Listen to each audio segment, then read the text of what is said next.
Good day everyone, welcome to this video lesson, and today we are going to discuss about solving quadratic equation by completing the square. At the end of this video, the viewers or learners are expected to solve quadratic equation by completing the square. In solving quadratic equation by completing the square, there are steps that we must observe. First, if a is not equal to 1, divide both sides by a. So meaning you divide each term by whatever the value of a. Then second, you have to rewrite the equation so that both terms containing variables are on one side of the equal sign and the constant is on the other side. Then after that, take the half of the coefficient of x and square it. Then add the square to both sides of the equation. One side now should be a perfect square trinomial. Factor that side and write it as a square of binomial and simplify the other side. Then you use the square root property to complete the solution. Okay, let us have an example on how to solve quadratic equation by completing the square. So in solving this, first we have to look at the value of a. So if a is not equal to 1, we divide both sides by a. But in this case, the value of a is already equal to 1. So we'll proceed to step 2. In step 2, we have to rewrite the equation so that both terms containing variables are on one side of the equal sign and the constant is on the other side. So if we will write this one, so it should be x squared plus 4x equals positive 2. So when you transpose this negative 2 to the right side, then we have to change the sign. So it will become positive now. Then after that, we have to take the coefficient of x and square it.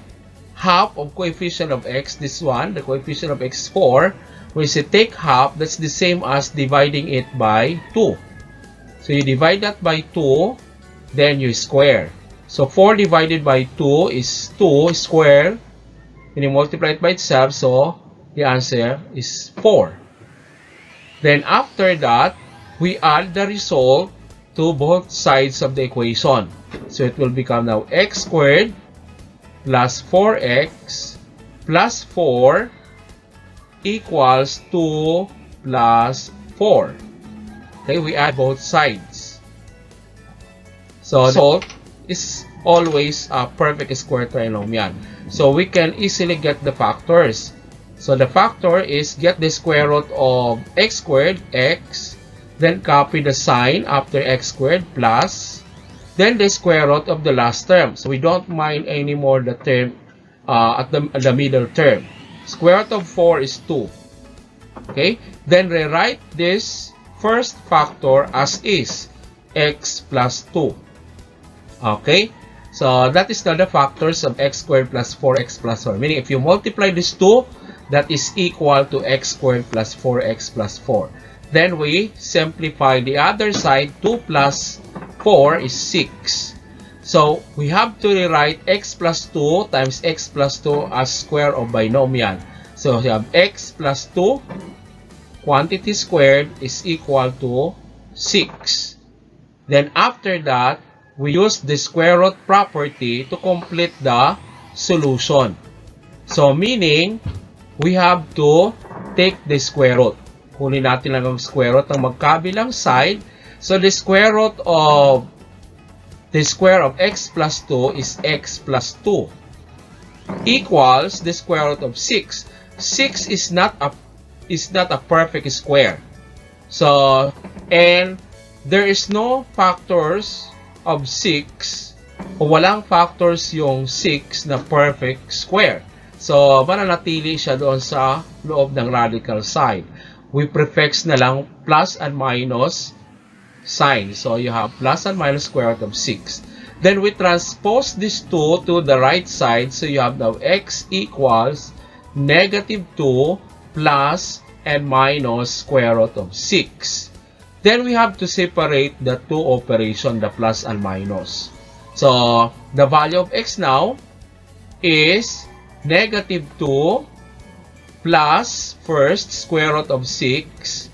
So, and the other one is x equals negative 2 minus square root of 6. So this is now the two values of x of the given quadratic equation. So this is the solution set. So the solution set of the given quadratic quadratic equation is negative 2 plus square root of 6 and negative 2 minus square root of 6. So that's the final answer now. Okay?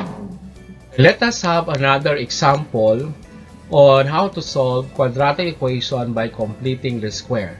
So this is the given, and as you look at the given as if it is not a quadratic equation.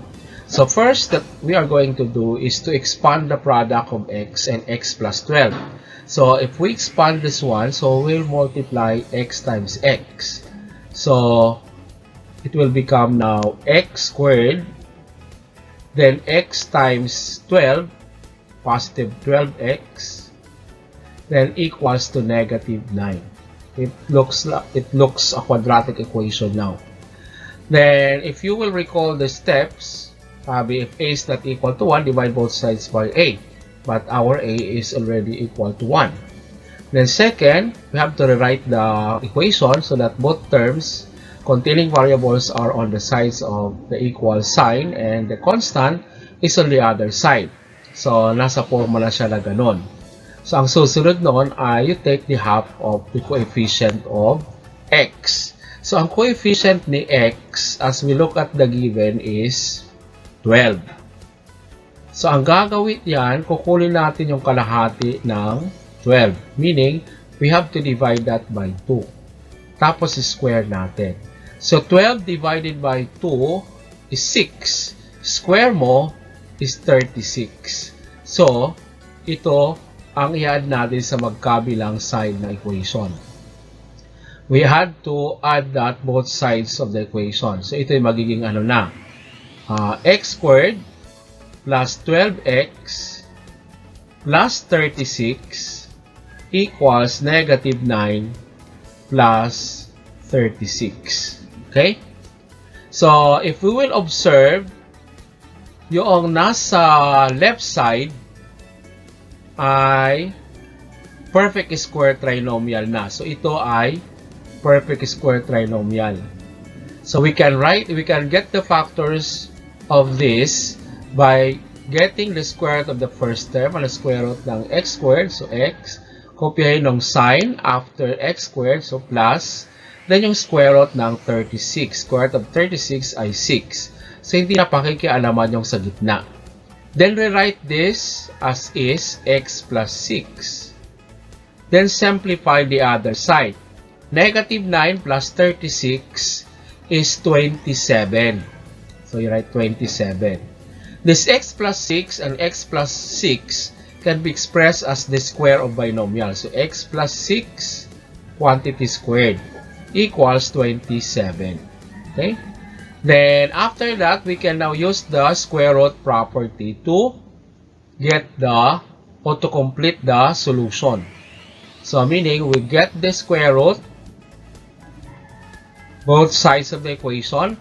The square root of the square of x plus 6 is x plus 6 equals the square root of 27.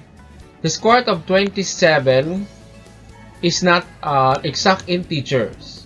So, 27 is not a perfect square. So, we have to factor.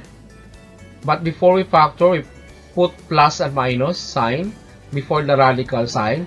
We factor 27 such that one of the factor must be a perfect square. And that is 9 times 3. 9 is a perfect square. Okay? Then we have to extract the roots of a perfect square. So, plus and minus, the square root of 9 is 3. And since 3 is 3 inside the radical sign is not a perfect square, so it will remain under the radical sign. So plus and minus square of 9 times 3, that is plus and minus 3 square root of 3. So we extract the root of 9. Then we transpose now 6 to the other side. It will become negative 6 plus and minus 3 square root of 3. So then the value of x now is this one. We separate the plus and minus.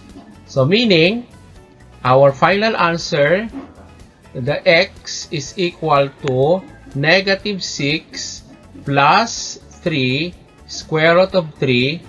So, and the other one, another x sub 2, is negative 6 minus 3 square root of 3.